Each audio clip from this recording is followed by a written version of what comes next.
Together here at the JLM Center, and we are grateful for all who already had their vaccine, those who are yet coming, and we are always excited to open the doors of JLM in such an occasion as this. And today is an exciting time to welcome and to greet our mayor of this city of Chicago, Mayor Lightfoot, and also to have today the CEO of Walgreens, first time here at JLM Center, Ross Brewer. We're thankful to have you in the midst on today, and all of the elected officials, pastors, and others who come help to make this an exciting time. I know we had to do a little push, a little arm twisting for some of you, but I'm glad you made it. Go ahead on, get on the phone, text, and tell others to come on. We're going to make it an exciting and an informative and a powerful day. A few months ago, when we couldn't come on the inside, pastors and faith leaders came together, community leaders, urging and asking to make sure that the hardest hit community would have an opportunity to receive the vaccination when it became available. And I'm excited today. Our mayor has pushed the partnership with Walgreens, and we are here today. She did her part. The Walgreens to come together, made it happen right here in the community. We'll be with Pastor Abercrombie at 2 o'clock, and we are thankful. And at this time, it is my delight to bring to you the mayor of the city of Chicago, Mayor Lightfoot. Come on, that's right. Give her a great big God bless you. Thank you so much.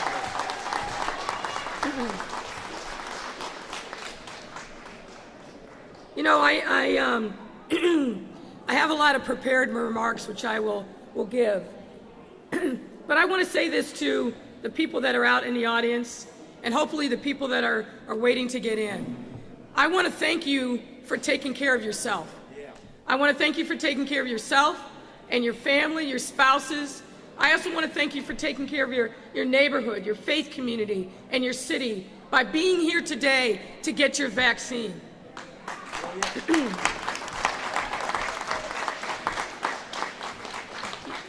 You know, as black folks, sometimes it's hard for us to listen. You know, we talk about this all the time and talk about how sometimes God has to make us stand still so we can hear what he wants us to hear. And I truly believe that in this time where we are hard pressed, getting sicker than everyone else, dying more than anybody else, that it's important for us to be able to stand still and listen. You know this. Sometimes the Lord brings us a blessing that we don't expect, and it comes in a different form. And I believe that in this time where we have suffered mightily over this last few years, what we are getting in this life-saving vaccine is a blessing from the Lord that we must accept, we must embrace it, because it will truly mean the difference between life and death for us. So I know that there's reluctance on the part of some. I know that there's fears on the part of some. All kinds of myths about what will happen and what won't happen. But I'm here to tell you as somebody who got the vaccine. I'm somewhere to tell you as somebody who encouraged the 92-year-old mother to get the vaccine, that these vaccines are safe and they are necessary for us as a community to be able to go on and thrive and realize our God-given talent. We cannot do that if we are sick and we are dying from this vaccine. So my friends, my folks in the black community, in the brown community, who have been hardest hit by this plague in our midst, please, please get the vaccine.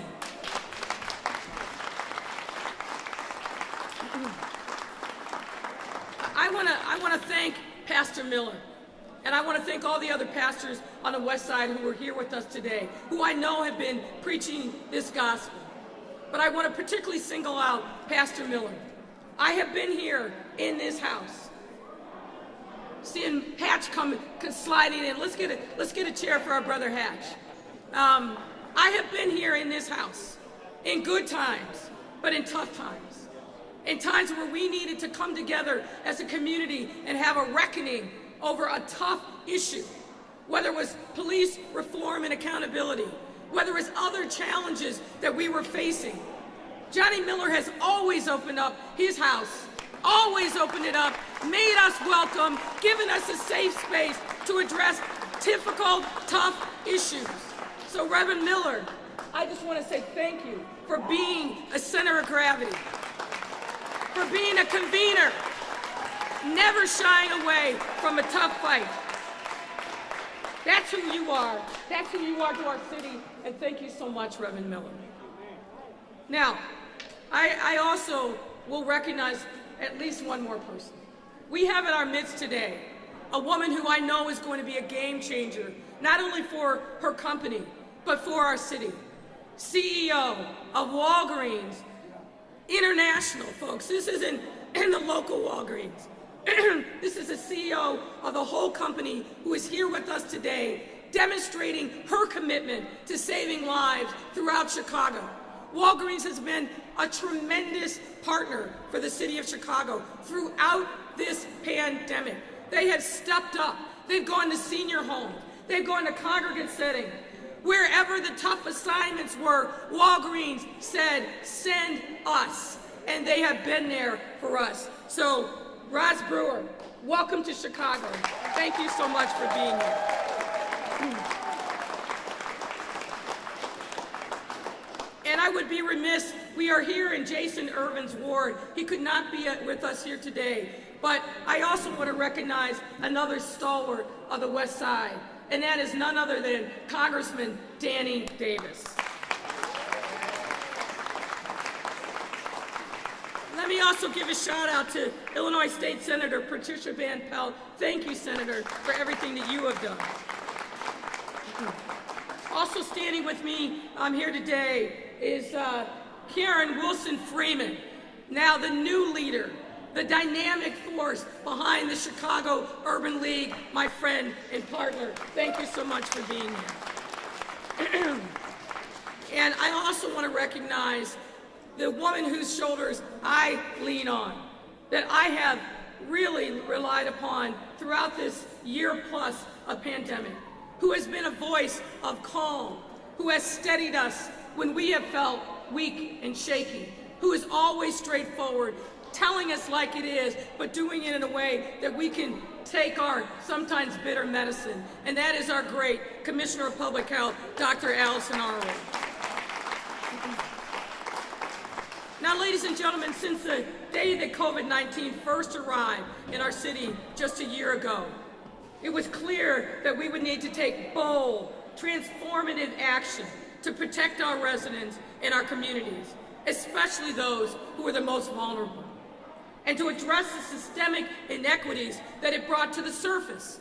You remember just a year ago, I stood before you and talked about the fact that black folks were dying at 7 times the rate of any other demographic in our city. We had to step up in that moment. We could not accept that. It's just a fate that we were going to be laid low with. So we brought to the table a series of solutions. We reached out to people in our community asking for help, and we have turned this around. Now, with this life-saving vaccine, more work to be done, but I promise you, even after we have this pandemic behind us, we are not going to shy away from continuing the hard work to take on these systemic inequities. It's not acceptable in the time of 2021 that black folks have a life expectancy 10 to 15 years less than any other demographic in our city. It is not acceptable that our people still do not have access to high-quality health care. These are the challenges that we must come together and face as a community. And if you're willing, I'm ready to lead this fight.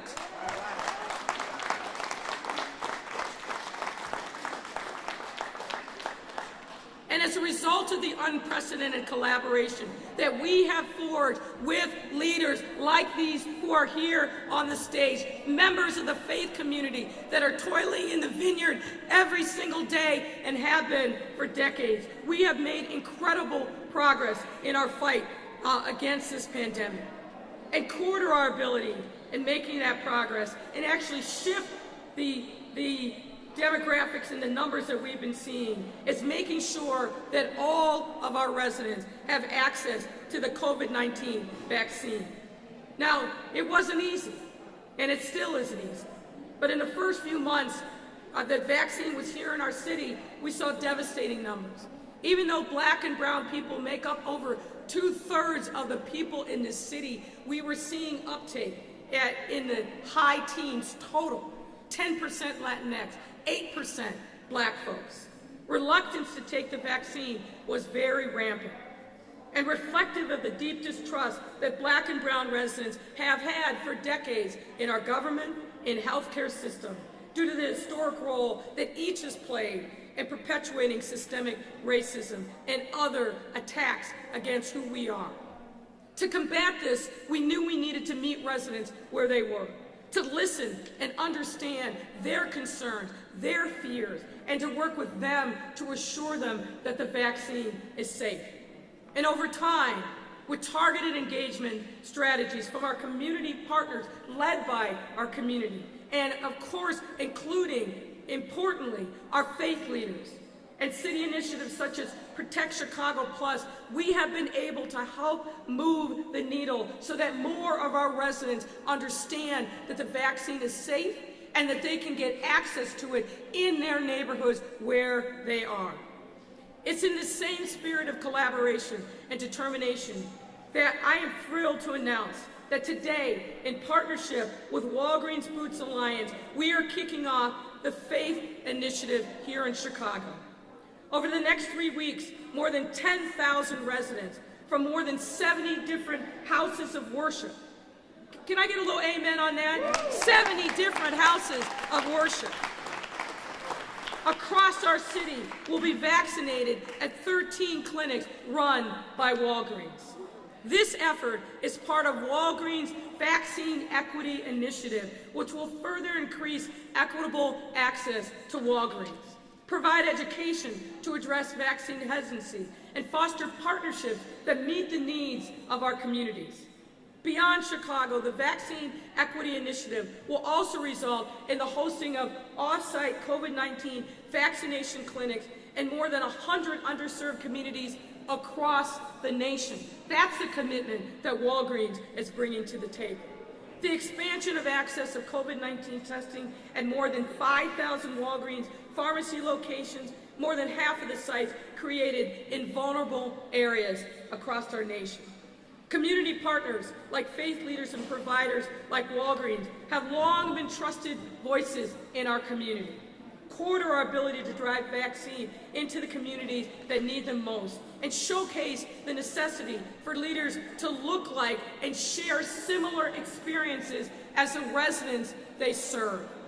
It's not lost on me that this Vaccine Equity Initiative is being led by someone who is the first black woman to serve as Walgreens Boots Alliance CEO and the only black woman to lead a Fortune 500 company.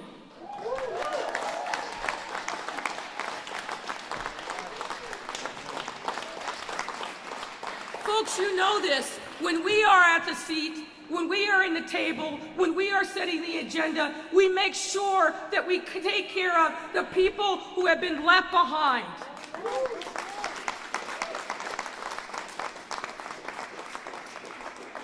And as Chicago's first black woman mayor, supporting residents who look like me, who have had the experiences that I have in life and share, is a commitment that I unapologetically embrace. I will never be sorry for recognizing that the city of Chicago extends south of Roosevelt Road and west of Ashland.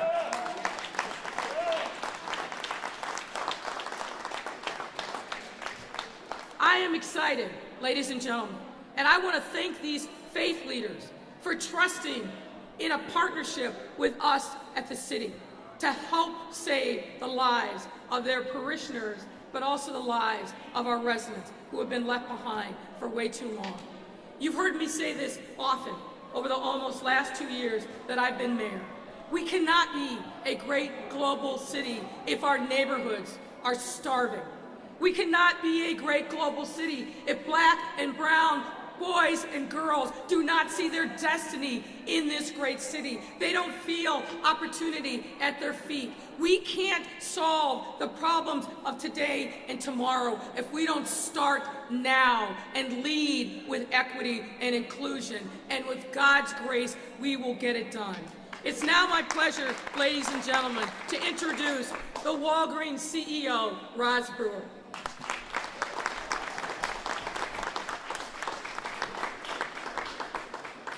So good morning. Good morning. I cannot believe that the city of Chicago has this amazing mayor that is also a faith leader. She sounds just like she's running this whole facility. I can't believe it, but thank you so much. And to Pastor Miller, thank you for everything you've done in this community to help get Chicagoans vaccinated. So it's been an incredibly challenging year for all of us for so many reasons. When this pandemic hit, it hit us the absolute hardest. And guess what? We were already weak, right? This came on the backs of everything that happened in our community. When what happened to George Floyd happened, and then this pandemic hit, it was a double whammy to our community. We weren't emotionally ready for this, we weren't physically ready, but you know what? It's days like this that give us all hope, gives us the belief that we can make change happen, and it happens with all of us in this room. And I'm deeply grateful to join this company and be a part of something that I'll have to tell you, quite honestly, I dream for moments like this in my life. I was born and raised just across the lake in Detroit, Michigan. And I'll tell you what, it's a lot like Chicago. So, I feel so much like I'm at home. And right next to us is Gary, Indiana, where my father spent a lot of his time and where my first cousins were born and raised. And my first cousin worked with Karen Freeman. And, it's times like this that I say it was worth everything I did to sacrifice my family to get to where I am in my career, because this is everything I want to do. So thank you for having me here today. I'm really excited. So for partnerships like this and local governments and communities, this is exactly what it's going to take for us to get better. These 4 clinics today are a fantastic example of what we want to do at Walgreens. I think about the work, we could be doing a lot of things right now. This company is faced with some really big issues, and they're global. But right now, what's so important to us, and I've said this to everyone, is that I'm coming here at a certain time. I'm going to come here as fast as I can, and the first thing that I will do is get my arms around this vaccine execution. Because if Walgreens can't get this done, we don't need to do anything else. This is important. This is who we are. So Walgreens has been and continues to be deeply committed to doing their part. We're helping to address other issues in disproportionately affected communities. We're also helping to address issues like pediatric asthma, that's important to us, sickle cell, which faces our community, diabetes, pneumonia, and those are things that when you walk into our pharmacy, and our pharmacist can look at you and ask you 2 questions. How are you today? And if you're getting a certain prescription filled, have you thought about getting your vaccine? And if they haven't, we can tell them where to get it, and we can sometimes tell them, have a seat, we'll give it to you. That's what we do as a company. That's why our pharmacists are the best in the world. I'm so proud of them. So proud of them. So, I've been doing my research on Chicago as I'm moving myself and my family here and learning more and more about this great city. But one of the things that I've really been thinking about is that, so what does health equity mean in this city? And there's some programs that have really caught my attention. And I look at the program and the work that we've done over the last 12 years with the First Lady's Health Initiative here in Chicago. It's amazing. And this is a chance for our faith leaders and their spouses to come together and have that very important conversation around who's at risk, right? And if you can't believe your faith leader and their spouse about what needs to happen in your life, that's who we listen to first. That's how we were raised as a community. It's a fantastic program. I'm very proud of the work to keep our pharmacies in the mix of everything that's going on here throughout the pandemic. We have mobile units that we hopefully can move around the city. You'll see us do more and more of these mobile settings like this. We'll be with tons of churches, like the mayor said, 10,000 people over a period of just a few short days. But what we need from all of you all in this room is to tell the story. Tell what it was like to come in here in the morning, have someone greet you, have someone take you to a sitting room where you feel safe and sound, and you know that you're being taken care of. We need you to spread the word. People are still apprehensive, and like the mayor, I too have had my vaccination. And when I got my first shot, I sat in my car, I took a deep breath, and I said to myself, someone just saved my life, right? Because I'm part of that community that lost family members, right? I met one of our Walmart employees, Walgreens, I work with Walmart too, but Walgreens employees. And this was during the time when I was just driving around talking to stores before I took my position. I had 2 weeks. I drove all around from the state of Georgia to South Carolina and all around the Southeast. I met one of our employees. She lost 21 family members to COVID. She missed no work. She came to work every day because she said, if I come to work every day and enable these vaccines to get executed, no one else will have to do this. She went to one funeral with 3 of her family members at that funeral. 3 family members in caskets. That's the kind of stories that we don't want to hear, but it's happening to all of us. So this is encouraging. We need to grow this. You've got Walgreens' commitment that we're part of this community. We are replicating this across the country. Chicago means a ton to us, but there are other communities that look just like this. And so let me just say to everyone, thank you for making this a priority in your lives, taking care of your communities, your household, and Walgreens is here to help whenever you need us. Thank you very much.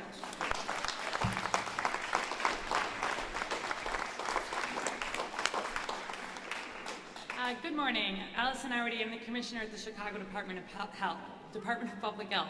And I just want to say, I have a lot of opportunity to go to these events, and every one of them makes me so happy because every one of them takes us one step closer to being past this pandemic. And I want to thank first the faith leaders, because I know how important your voices are in terms of building confidence and making sure that people who maybe aren't first to raise their hand to get the vaccine make that decision when it's an opportunity. I also want to thank Walgreens, who are the largest provider in terms of the number of vaccines that are given here in the city of Chicago, and their commitment to equity and really making sure we're getting vaccine to the settings where it's most needed. And then finally, I want to thank the political leaders, and especially Mayor Lightfoot, who has pushed us every week to say we can do better. We can move vaccine faster, and we can move vaccine to the communities that have been hardest hit. It is no secret that Black and Latinx Chicagoans have borne this burden, and I want nothing more than to see the highest vaccination rates in our Black and Latinx communities. It's going to take all of us sharing the information about the safe and effective vaccine, and I can't thank everybody enough for all of you who are here doing your part today. And with that, I'm so pleased to bring up Congressman Danny Davis from the state of Illinois. Thank you very much.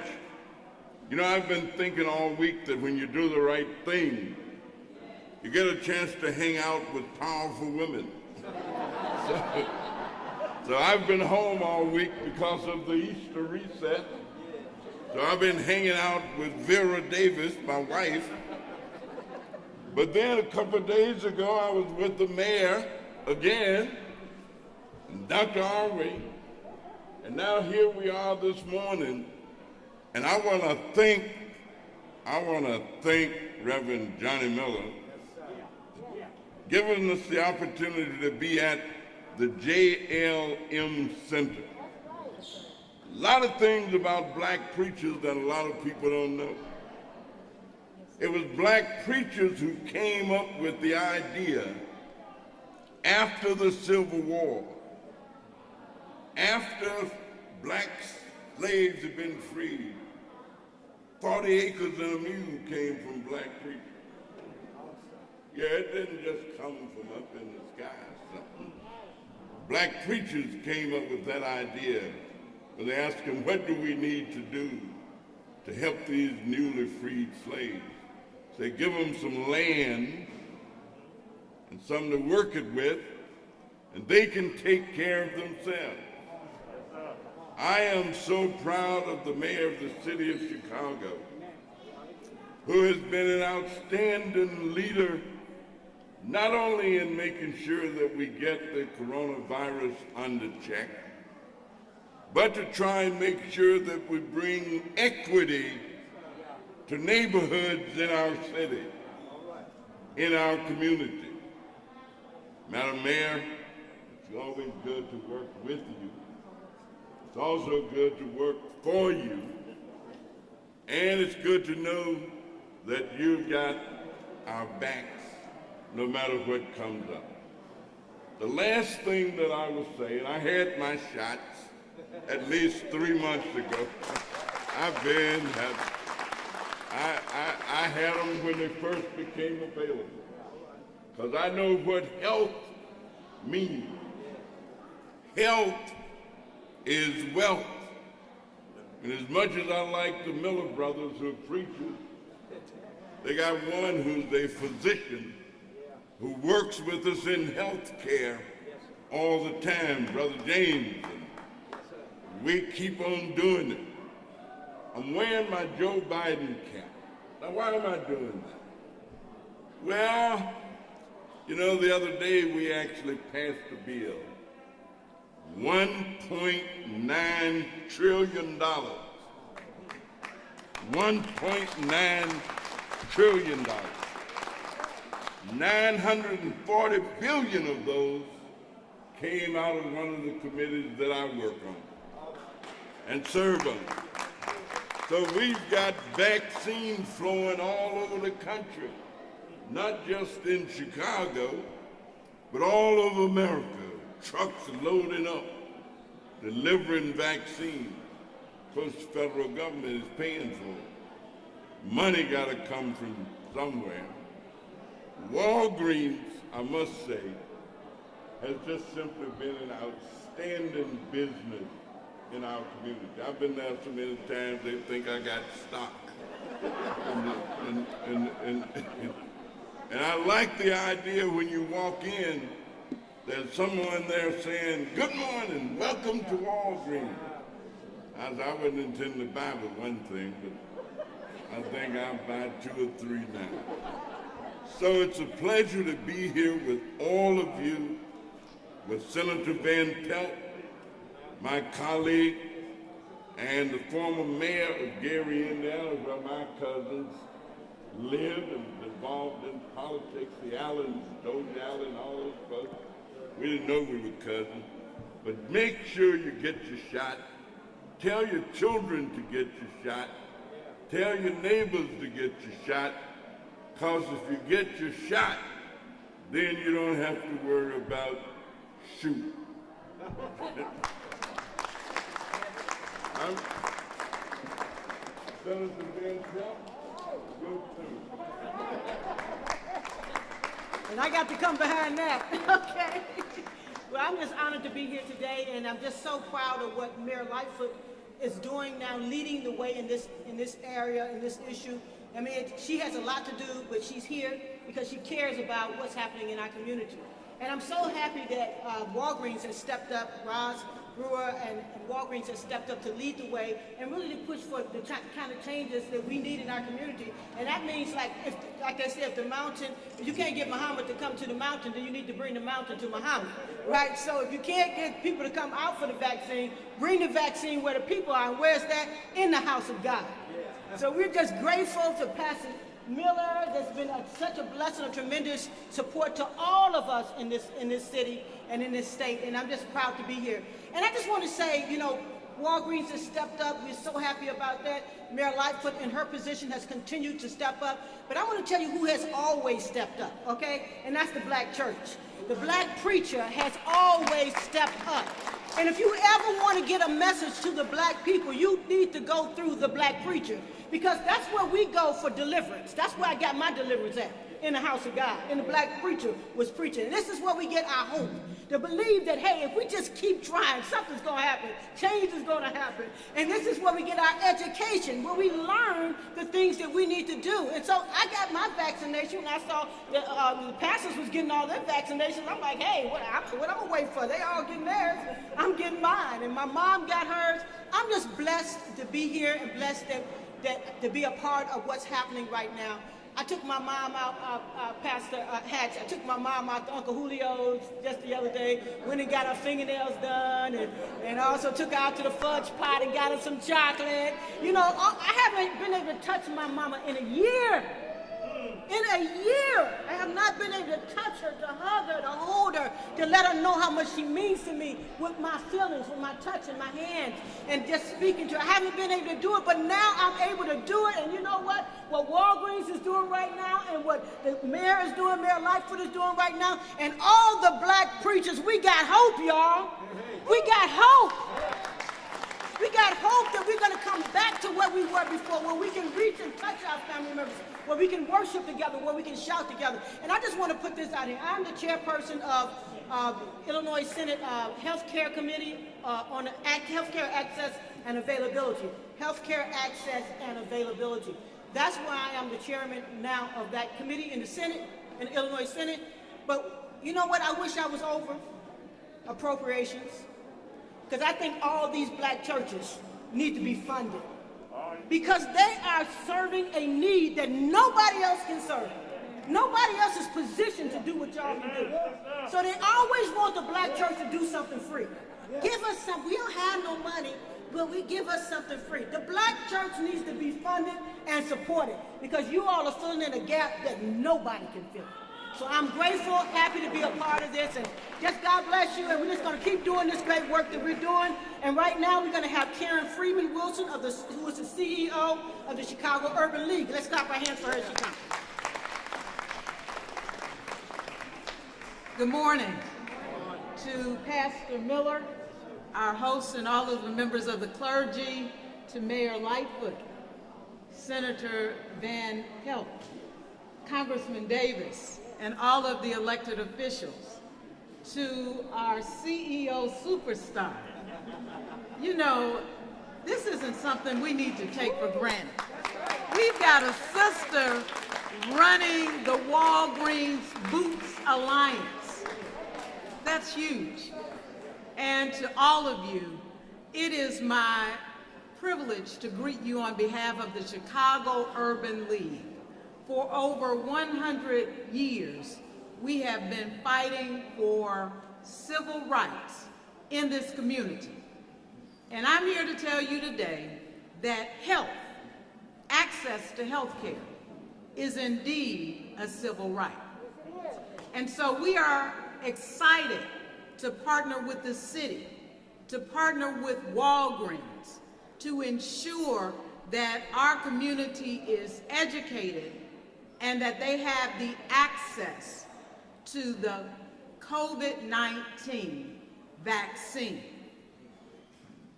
And the reason we want to do that, the senator has already alluded to that. But I want to tell you about my personal experience and why it's important. About a week ago, on Maundy Thursday, I went to church in person for the first time. And you know, on Sunday morning, I go from screen to screen, visiting services all across the country, because we can do that now. And I thought that my spirit was being fed. But when I walked in church, there was a feeling like I had never been there before. And I said, that is why this vaccine was important. And then on Easter Sunday morning, while I didn't get to go in person, I had an opportunity to worship and to celebrate the resurrection. And then on Sunday night, I don't know how many of you were on IG with me as we saw the Isley Brothers, and Earth, Wind, and Fire on the verses. And then I had an opportunity to talk to a colleague yesterday who said that for the first time in 9 months, his small children saw his parents, their grandparents, and it was like Christmas morning. These vaccine sites that Walgreens is standing up, that we are seeing all over this community, are oases of hope for our people. And the Urban League is humbled to be in a position to deliver that with all of you. Thank you and God bless you.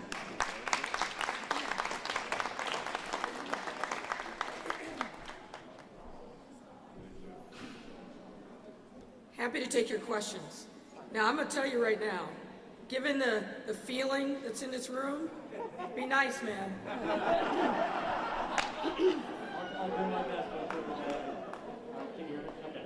Hi, Jesse Gross from Channel 7 there. Appreciate your time. Sylvie. Can we pump up the volume a little bit, folks? Okay. Just back away from There you go. Okay, That's thank you. great. Hi, Jesse Gross from Channel 7. Appreciate your time. So you talked about we're narrowing that gap in the city, and you look at the inflection points of the first dose percentages, Black, White, Latinx, and other groups. The gap narrowed, but then late February it looked like that gap started to widen again. Is this effort a direct response to that? What triggered this effort? Because you've often talked about equity being the city's strategy for vaccination. So how long has this been in the works, and how does this tie into that inflection point? Well, this going into the faith community obviously has to be part of our strategy. As you've heard, and you probably know, hopefully from your own experience, you can't talk about the Black community and not talk about the church, right? So we have got to partner with members of the faith community in order to make sure that we are driving equity. There are key stakeholders all across the city, in every neighborhood, and in majority Black neighborhoods. One of the key stakeholders, of course, is the faith community. Now look, we know that we have made significant progress. We've seen the numbers come down in case infections, in hospitalizations, and in deaths that had been disproportionately affecting people of color in the city, but our work's not done. The underlying healthcare disparities that make people that look like me and have my experience more at risk because of comorbidities, whether it's diabetes, heart disease, asthma, upper respiratory illnesses, those remain real, and we haven't solved those problems. So we're going to see an ebb and a flow. But as I've said many, many times, and I'm going to invite Dr. Artie to put a little finer point on this, what COVID-19 has done is laid bare for all to see, not just members of the health community, not just members of the local community, but what it is laid bare for all of us to see is the decades-long disparities that have led to life expectancy gaps, the gaps in healthcare access. And I've told my team from day one, we're not going to build temporary scaffolding over these deep-seated challenges that are affecting the quality of people's lives, whole families' lives. We've got to build a foundation on which we can generate transformational change in the way that we do business in everything that affects the family and individuals in our city. So I think we've laid a good foundation from that, from the network of partnerships that we've created and deepened that didn't exist pre-COVID, from the number of federally qualified healthcare centers that are now part of a network and opening up their doors in a way that we hadn't seen before. And the monies that are coming from the federal government, I think, really give us an opportunity to expand that community healthcare network exponentially. We've got to be smart again. We've got to follow the data, but always, always, we have to lead with equity. Allison. I would just add that as vaccine supply continues to expand, we add on to what we've already been doing. So in phase 1B, where we were very focused on seniors, you might recall March was a real focus on seniors. We're not stopping that focus on seniors. We're at 60% of Chicagoans over the age of 65 have gotten a first dose. That's good, but it's not good enough. And so building on to what we need to do more, especially with seniors, as we open up eligibility to everybody here in the month of April, the faith community is such an obvious and important partner in terms of both continuing to say, let's get not just Chicagoans, but some of those older Chicagoans who are often very connected to their faith community in with their families, with their communities. Protect Chicago Plus, very much of a neighborhood focus when vaccine supply was really limited. As more and more is here, and we've got more opportunities to bring vaccine into communities, and we have the one-shot Johnson & Johnson vaccine, it gives us a lot more opportunity to do events like this in partnership. We remain very committed and have continued to really outpace really every other large city on equity when it comes to vaccines. We're lagging a little bit in the Black community, and it's where we really want to double down. I'll just follow up with you, Dr. Already. We're continuing to see that supply hopefully continue to increase. Do you think this is the last big strategic effort that you just keep pushing on, or are there more already in the works beyond this to continue with that equity? Yeah, there's many more in the works. So really every single initiative that we set has an equity focus on it. And for example, last week we stood up Chicago State University as one of our first very large South Side mass vaccination site, and our first one that had that Johnson & Johnson, because we've heard a lot of people are interested in that one dose. You've heard us start with pilots with the vaccine bus, where we are literally driving down bus routes and parking and in ways that don't require appointments. We've continued to work with a lot of the community-based organizations, and every single week we look and say, where are we seeing vaccine rates lagging in Chicago? How do we push additional vaccine to providers? How do we push additional vaccine through events? And then with partners like Walgreens and others, calling in anybody who hasn't gotten care yet, who normally is at a pharmacy or at a clinic. So we have a lot of strategies. It's just vaccine supply. And as that ramps up, I'm really confident that the demand is there. And as long as that vaccine confidence keeps growing, I'm convinced that we're not seeing a softening yet in terms of people wanting to get vaccine. Thank you. And I had two quick questions for the CEO from Walgreens. Can I just add one other thing? The one area where I will say that I think we still have a lot of room for growth is 18 to 39-year-old Black individuals, men and women. 18 to 39-year-old, and pastors, I'm going to give you a little bit of text for your sermon. Please speak to the young people in your churches. This is an urgent need. Where we look at the data, that is the one group where we're not seeing the kind of uptick that we need for vaccine. So anything that you can do to aid us in that work, 18 to 39-year-old Black and brown folks, Black folks in particular, that is an area where we've got to reach those folks. We've got to bring them into care. Thank you. CEO Grover, hi, thank you. So two quick questions for you. One is on this effort, and I'm sure it applies broadly to what Walgreens is doing across the country. Can you speak to the company's commitment in terms of resources? Obviously, it's no simple thing getting all of your pharmacists here, the shots themselves, all the materials that go with it. Can you talk about the sharing of resources between you and the city? Is any of this donated by the company? Sure. So, what you see here, you'll see the pharmacists that are here. These are our pharmacists. They are sharing their time from our stores to here. So this is us really donating labor hours to this effort. We've made it a priority. And I'll tell you, we've got more of these coming. And you'll see us throughout the city and actually, across the nation doing these in the communities that matter. And then the other question for you, you talked about sites like this, mobile buses. Obviously, one of the storylines throughout the vaccination effort across the country has been vaccine or pharmacy deserts. Yes. Can you just speak to what you've seen and in coordinating with this city and with others around the country?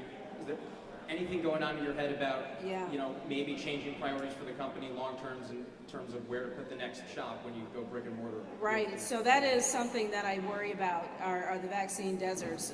One initiative that we have is our partnership with Uber that will take people to other locations when they don't have a location right there in their neighborhood. So that's one of the things we're doing, and if we can get more of our vehicles mobilized, we can drop those in those areas as well and begin to vaccinate right there on the spot and not set up a center like this. So this is going to be our effort throughout. You'll see us grow this through the month of April, especially when it becomes a broad distribution. So we've been doing our best work in terms of what we can do as a company. All right, last question. Okay. All right, question from Channel 5 here for the mayor.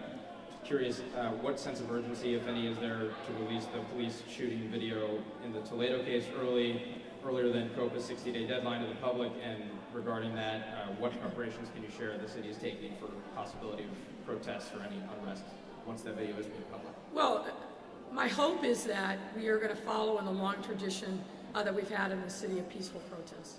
The Toledo family, I think, has been outspoken in calling for peace. This is an obviously very, very difficult moment for them. I had the honor to speak to Mrs. Toledo recently.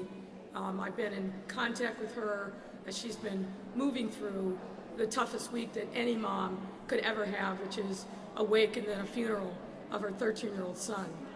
So in honor of what the family is saying, I am hopeful that people will continue to act peacefully. Certainly, we honor and support people's First Amendment rights to express themselves, but we've got to do it in a way that's peaceful.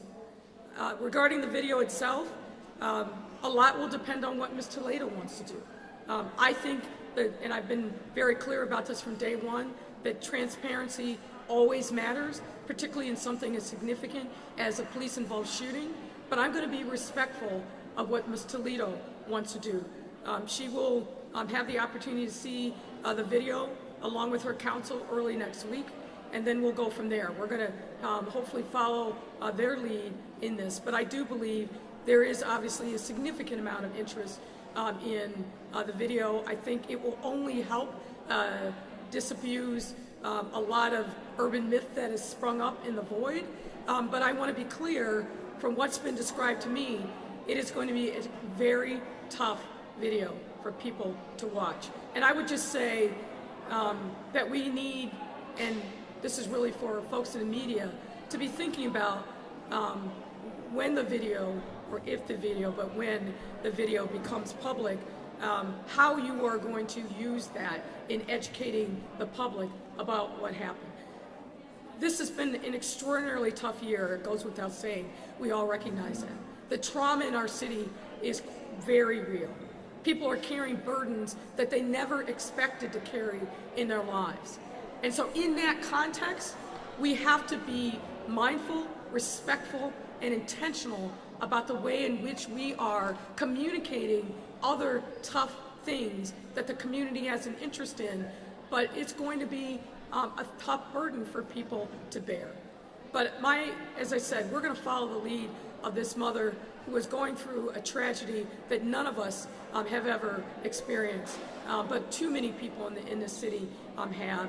And I just pray for her family, and want to continue to do everything we can to support them in this tremendous loss.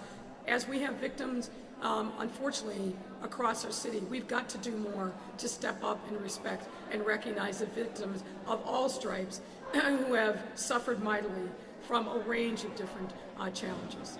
Security preparations, if any? Start again? Security preparations, if any, right Well, now? look, we have been starting preparations because of the Chauvin trial. That's really what our focus is. My hope, again, is that we will see peace, whether it's related to the Toledo case or whether it's related to the results of the Chauvin trial, which clearly is the evidence is going in faster, I think, than anybody initially anticipated. And I think there's a better than even chance that case could go to the jury late this week or early the next. But in all of these things, peace has to be the word that we not only say, but we embrace as a city. We will be prepared. We are prepared. We've been preparing for quite some time. But my hope is that people embrace peaceful expressions whatever their sentiment is regarding the Toledo case or the outcome of the Chauvin trial. All right, thank you, Mayor. Thank Thank you, everyone.